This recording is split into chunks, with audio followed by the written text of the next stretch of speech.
så er det altså tirsdags træning. Det bliver igen en tur med både noget styrke og noget kredsløbstræning, kan man godt sige. Og jeg har fundet en håndvægt frem, fordi vi skal nemlig arbejde med håndvægt. Altid er træningen på dit niveau, og derfor kan du bare finde lige præcis det, du har brug for. Starter med noget opvarmning, skuldrene rundt. Det gør vi faktisk hver gang, og hvis du synes, opvarmningen tager for lang tid, eller du er varm, jamen så kan du lige finde det sidste frem, så du har lidt mere energi til at bare være klar. Vi laver 5 øvelser, og vi træner i 20 sekunder, og så skifter vi øvelser i 10 sekunder.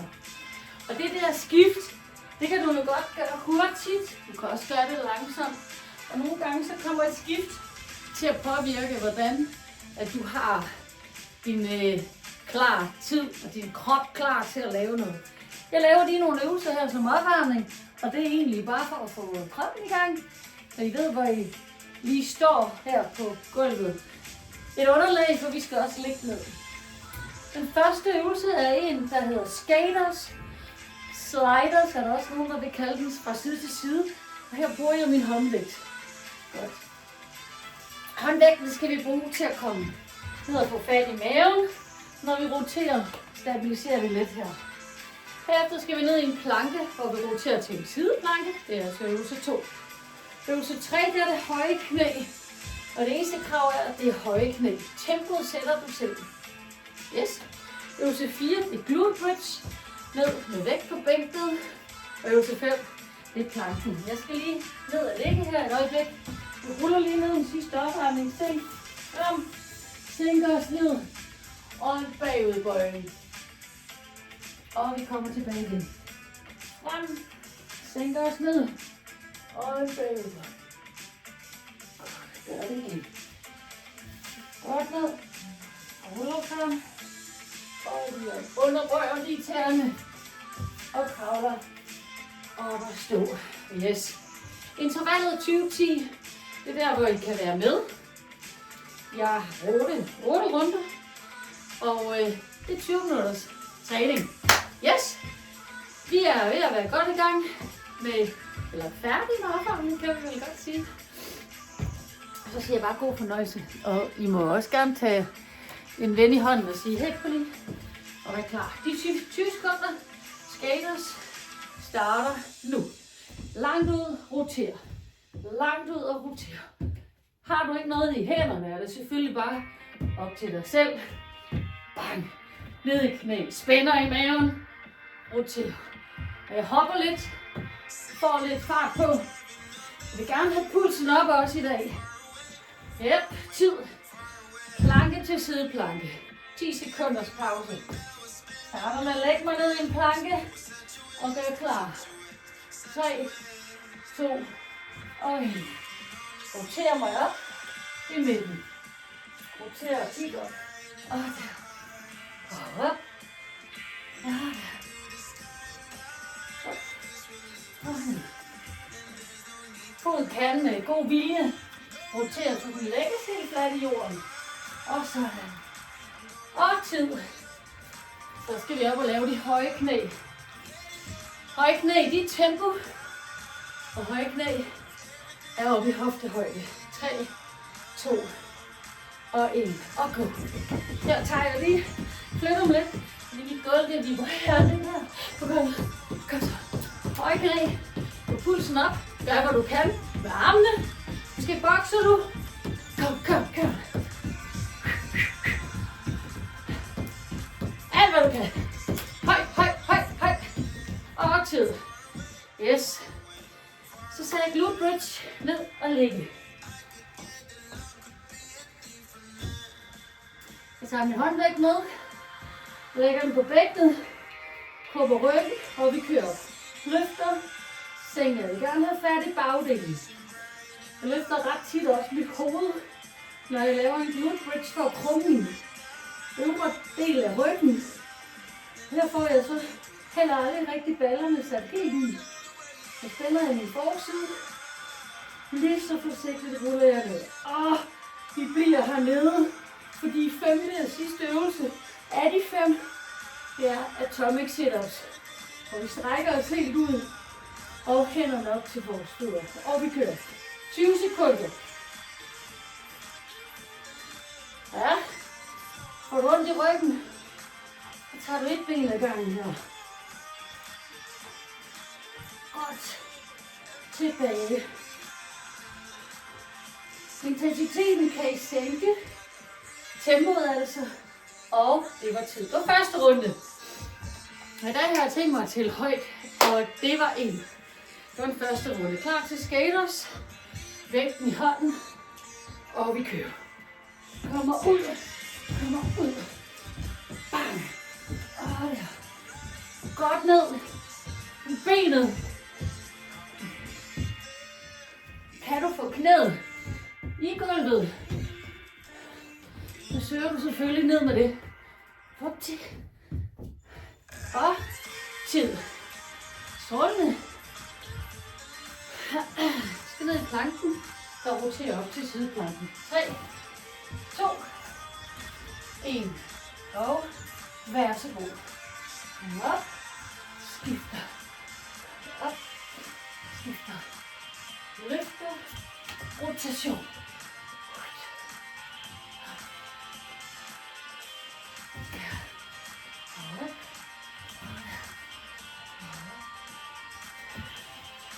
Tid. Op og stå. Høje knæ.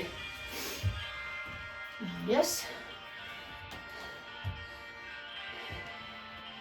2, 1. Og kør. Høje knæ. Og igen. Høje knæ kan også gøres langsomt. Spænd din mave. Hvis du gør det her på gulvet, er de stadigvæk lange. Høje. Armene kan komme med. De kan også ikke komme med. Og hoppes her. Alright. Tid. Glute bridge ned på ryggen. Husk, det du sætter på forsiden her, er med til at styrke bagsiden. Kør. Løfter. Og løfter. Forsøg at få dine fødder under dine knæ. Lad i jorden.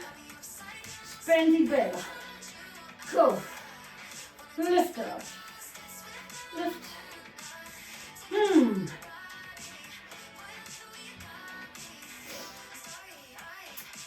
Tid. Så er det atomic sit-ups.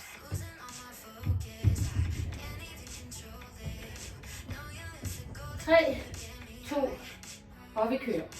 Op, op. Ja.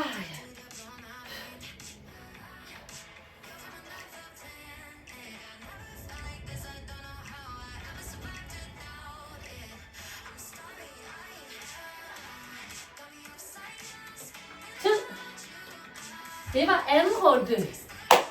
Så skal vi op og stå igen. Gør klar til skaters. Find din vægt, eller lad være. Du må gerne have den i hænderne her. Og værsgo. Kommer ud. Kommer ud. Roter her. Ud til hoften. Ud til hoften. Godt ned. Godt ned.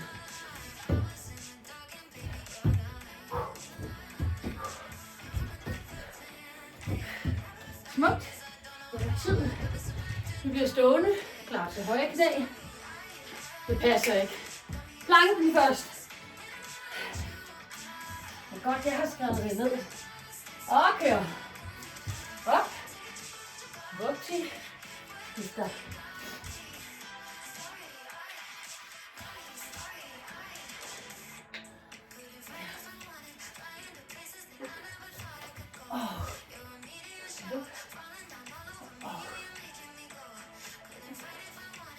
Sådan. Det var 20 sekunder. Nu er det høje knæ. Nu er lige det med tempoet. Hovedet skal lige følge med. De høje knæ, med eller uden arm. Og lige præcis de tempo. Bare de høje. Go! Hop, hop, hop. Jeg kan huske, da jeg stillede op til DM, når der var noget, der hed høje knæ, så kunne man få point for det. Det er aerobics. Tro det eller ej. De kunne godt være godkendt, de kunne også være ikke godkendt. Tid.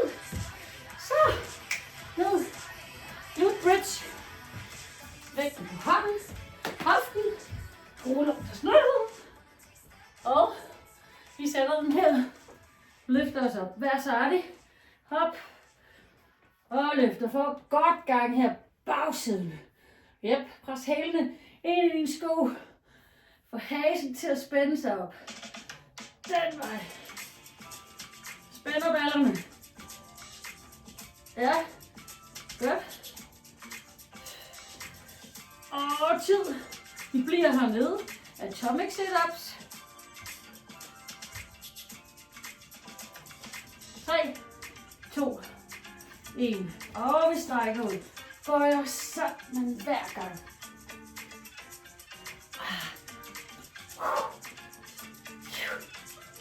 Her kan jeg også køre et ben op ad gangen.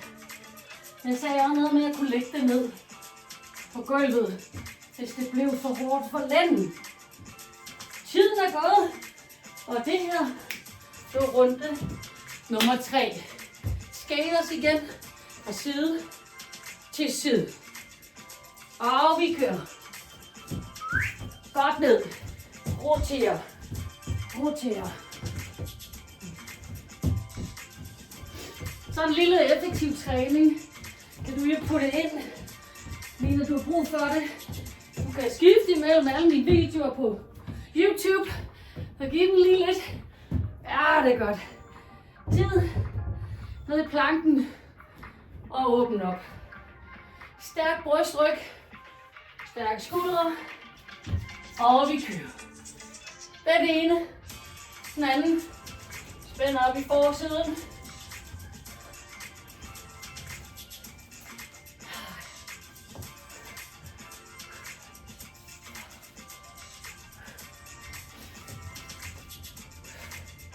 Kommer lidt ro på her.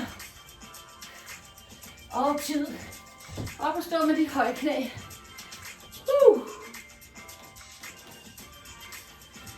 Så er vi klar. 3, 2, 1. Go. Så tager vi lige en hurtig ind igen. Der er jo 4 runde. Kom så. Og jeg sagde høje.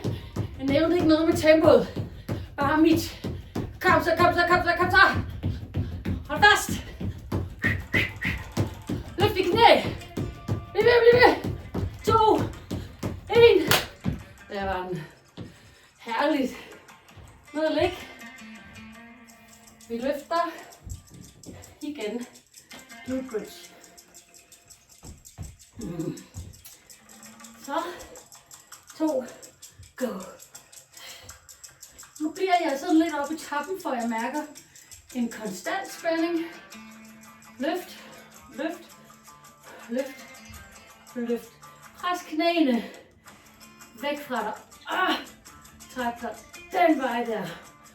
Frem og op. Og tid. Bliv hernede. Klar til atomic sit-ups. Kan starte lukket, kan starte samlet. 3, 2, kør.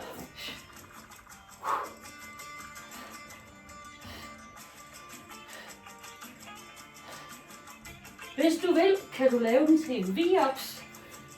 Det er absolut hårdere. Meget mere krævende. Kom nu. Der. Der.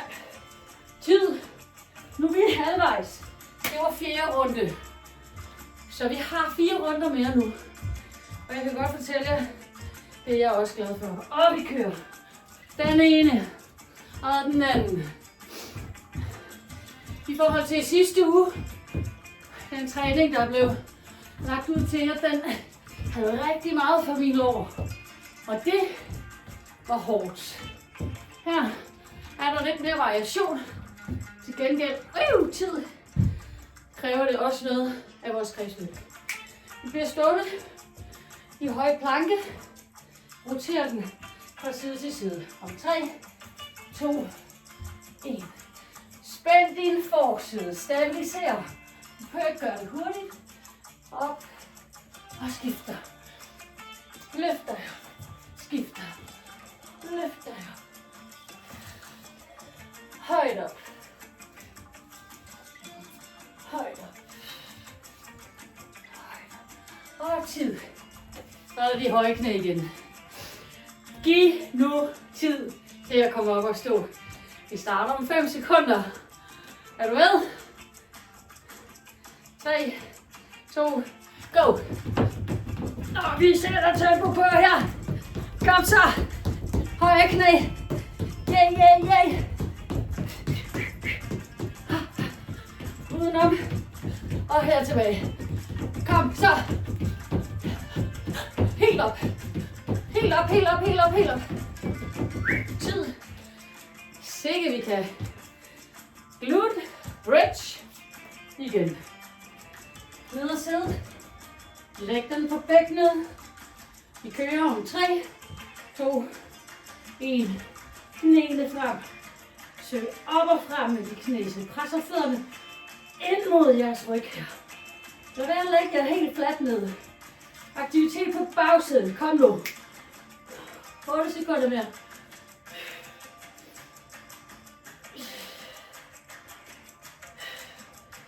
Og tid. Bliver hernede. Atomic sit-ups. 3, 2, 1. Og go. Stræk ud og krøl sammen. Hele tiden i jævn tempo. Hvis du åbner armene langt tilbage, så kan man risikere at få sådan en svigerbom i ryggen. Fordi man kommer langt ned og ligger med hovedet. Rygsøjlen lige når sveje. Så hold øje. Vi har 5 runder nu. Op og stå. Klar til skaters. Go. Og ned. Der. Og der. Og der.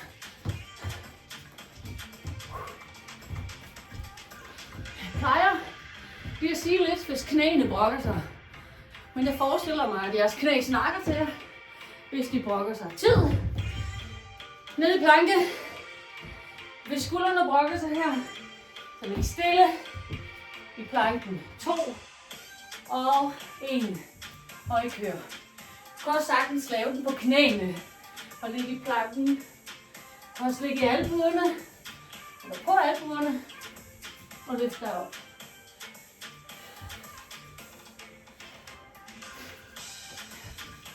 Lang i nakke.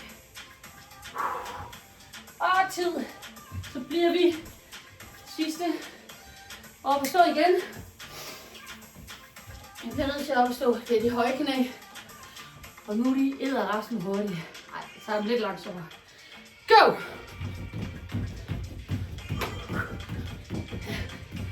Stille og roligt. Holder lige øje med, at jeg ikke falder i den der håndvægt. Jeg sagde noget med høje knæ. Kom nu!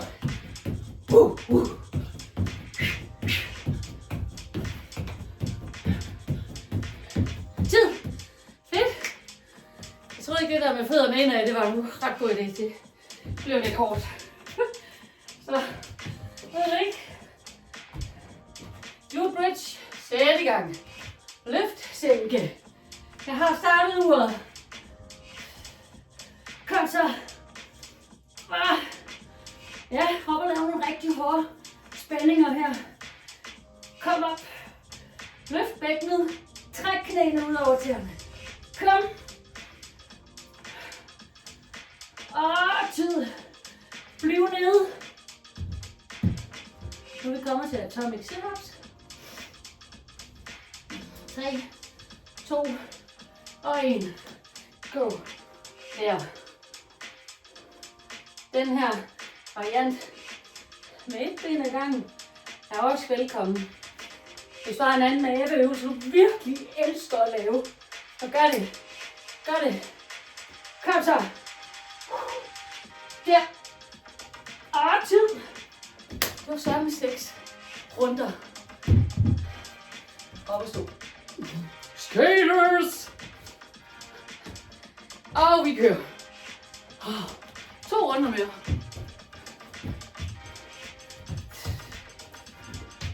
Og vi roterer. Derud. Og derud.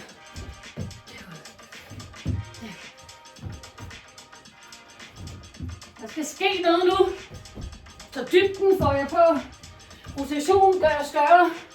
Og tid. Sådan. Ned i planken. Nu tager jeg håndvægten med. Lægger den i midten. Skiftetiden bliver lidt længere, fordi jeg er sammen med. Go. Kommer op. Skifter. Op.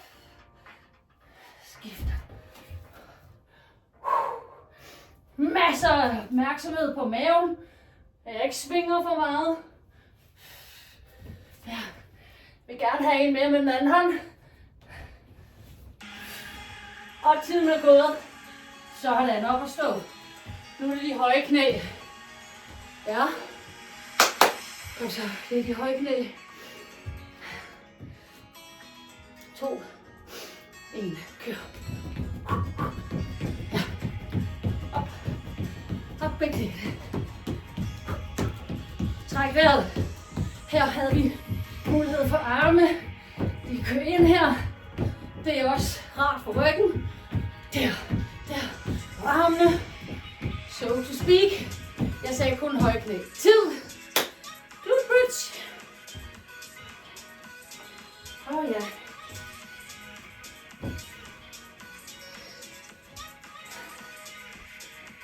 Og kør. Op.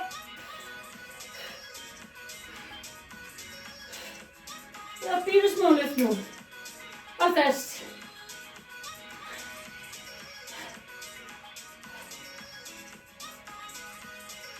Fortsæt. Løft dig. 3, 2, og tid. Bliv nede. Atomic sit-ups eller en anden maveøvelse, du simpelthen elsker. Starter nemlig om 3, om 2, og 1. Here we go. Løfter. Jeg tager lige den her variant. Løfter og går tilbage. Ja.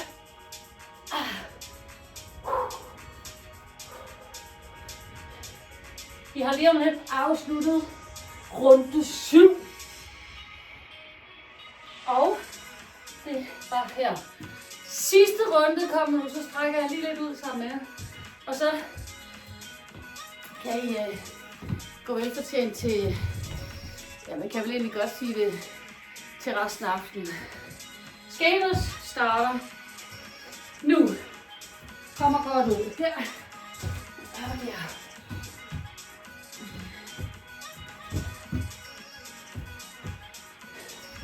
Jeg lægger lige den her. Prøver lige at gøre med denne her variant skaters. Lægger min hånd på jorden. Bliver lavt. Egentlig samme afstand mellem fødderne. Det var der. Sådan, planke. Jeg tager den her med igen. Og det starter om 3, 2, 1. Kommer op. Og ned. Kommer op. Ned. Op. Og ned. Op.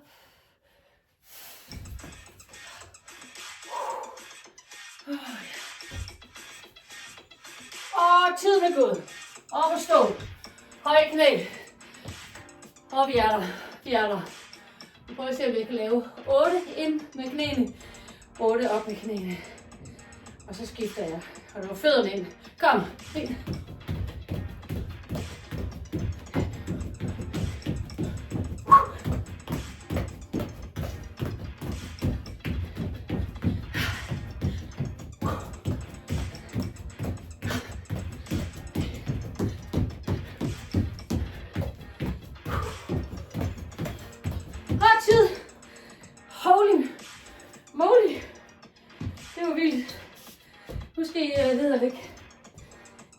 Hvor herligt. Sidste runde her.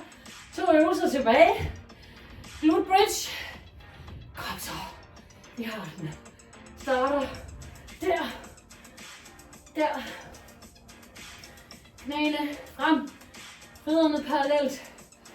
Kom op. Spænd her på bagsiden. Og løft. Og løft. 3, 2, 1. Bliv nede. Klar til din sidste mave runde. Atomic sit-ups. Starter om 3, 2, 1. Og kom nu.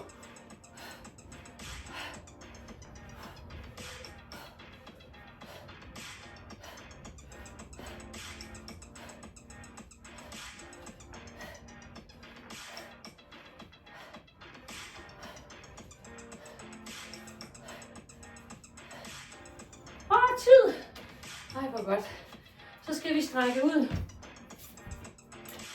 Og I må godt starte med at stille jer op. Find balancen på det ene ben. Enten hold fast ved noget, eller sæt finger ind i din navle.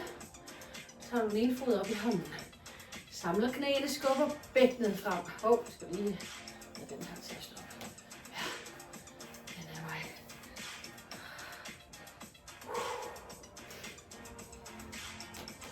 Så 20 minutter kan I tage med på ferien. Hvis I ikke har en håndvægt, så kan I ro i maven, tage noget andet eller andet. Tag foden her bag ved det andet ben, så læner vi os til siden. Læner godt til siden, stræk armen over hovedet. Så kigger vi lige ned på foden. Yes! Så tager vi det ben, vi havde bagved, ud til siden og åbner benene. Og går over. Her flexer vi foden hernede. Strækker os ud til siden. Så tager vi det i den anden rækkefølge. Så strækker vi først indersiden på det modsatte ben. Ja.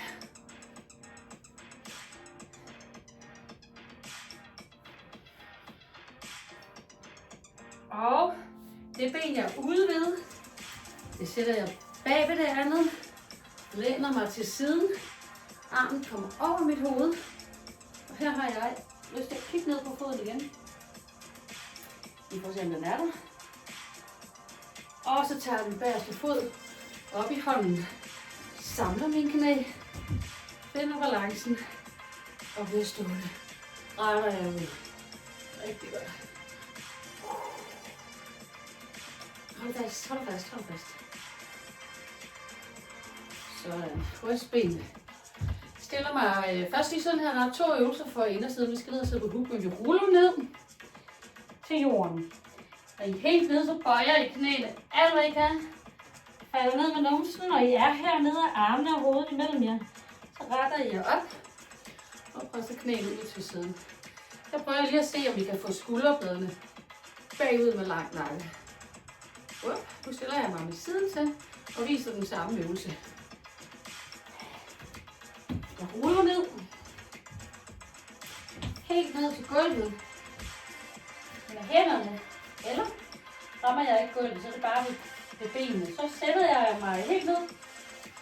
Og helt hernede løfter jeg hovedet. Og presser min arm ud. Og søger på ret ryg. Presser knæene ud til siden.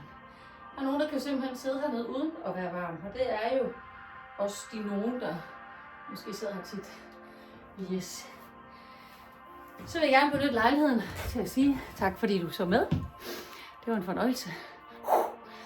Kunne der være, at du lige ville efterlade en kommentar med, hvad du synes om træningen, eller hvor du har trænet hen. Tak for det.